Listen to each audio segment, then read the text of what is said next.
morning, the students of class 6. Today I am back with another subunit from your NCERT history book, and that is the chapter number 2. But in some books, that in old NCERT books, it was mentioned as chapter number 3, and the name of the chapter is From Growing to Gathering Food.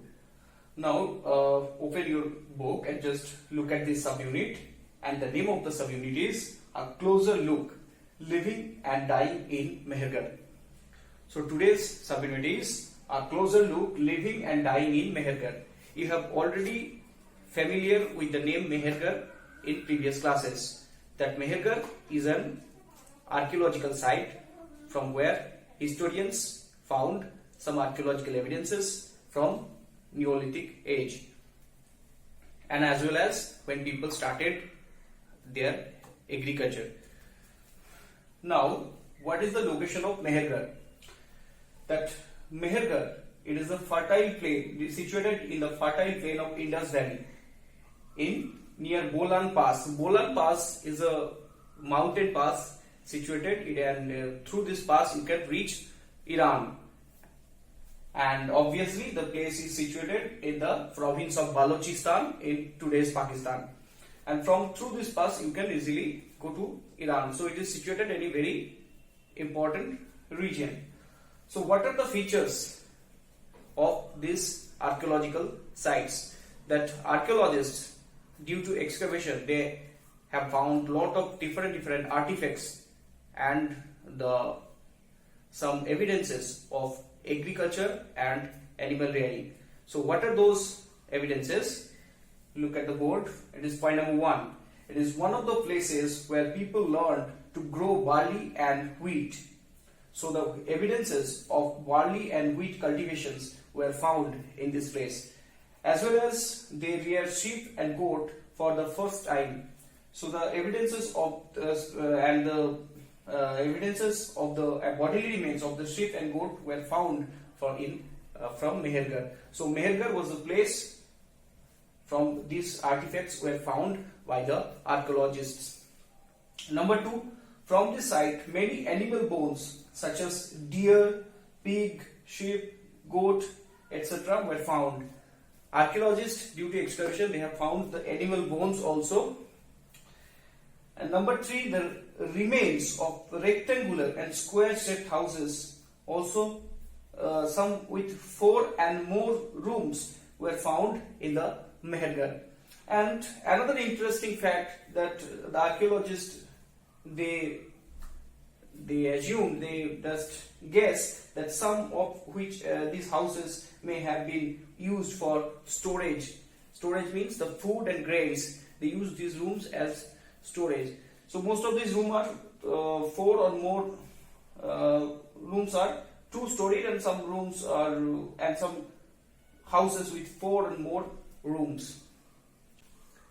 Except this, another important fact is that when people die, their relatives and friends buried the person with food and necessary items. So archaeologists have found, perhaps in the belief of the life after death, perhaps they believed in the life after death in MEHRGARH, such as from several buried sites. In one instance, the dead person was buried with a goat. So a skeleton of goat also found with the skeleton of human being in MEHRGARH.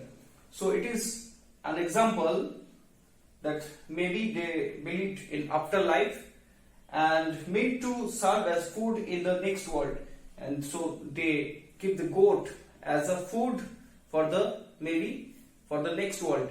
So maybe they had believed in some afterlife, and in this way the people buried the dead body with some animals, living animals, also some other foodstuffs.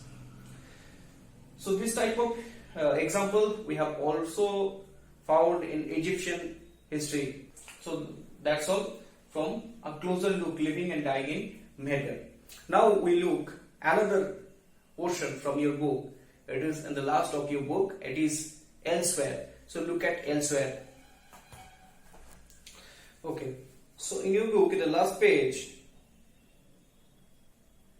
most probably it is in page number 21 and it is in page number 21 in a new NCERT book, chapter number 2. So let's read. It's cave paintings in France. Find France in your atlas. So if you have a map or atlas of the world, you can find or search for the map of France. And the painting below is from a cave in France. So there is a painting, it's drawn below the page. It is beautifully colored with black, red and yellow colors. And this site was discovered by 4 school children more than 100 years ago. And paintings like this were made between 20,000 and 10,000 years ago. Many of these were of animals such as wild horses,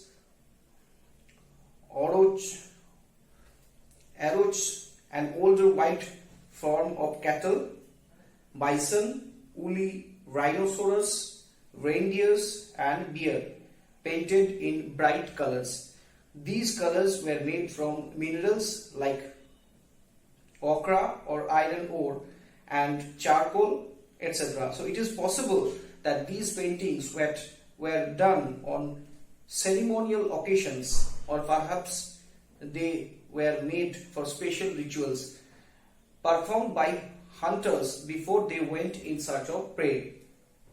So this is a question mark. So archaeologists have thought that these paintings maybe they have drawn before when they had go for hunting. So before the hunting, they drawn such pictures for some good omen. So maybe this type of practices, practices were practiced by the people of the ancient France. And another elsewhere it is given on your book, that is a Neolithic site.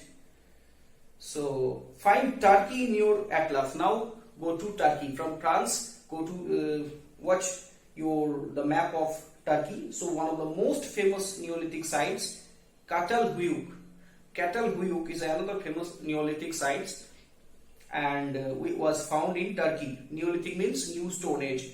So several things were brought from great distances. So some artifacts were found in the place of Catalhuyuk, that those are not belong to the Turkey or that places. And most of these are brought from the great distances, like flint from Syria. Flint is another material. Cowries from the Red Sea. Cowries means one type of the body remains of ocean animal, sea animal. And shells from the Mediterranean Sea, you know what is shell, and used in the settlement. So remember, there are no carts at that time. So no carts, no vehicle was there to for transport. So most of these things would have been carried on the backs of pack animals such as cattle or by people. So from this site we can understood that those people also traveled a long distances with their cattle and by foot. Okay, so that's all from this subunit. I hope you have understood this subunit. Next class will come with another subunit from this chapter. Those subunits are not completed because those subunits are present in your NCERT new book, chapter number 2. That's all. Thank you for watching this video. Don't forget to like and subscribe.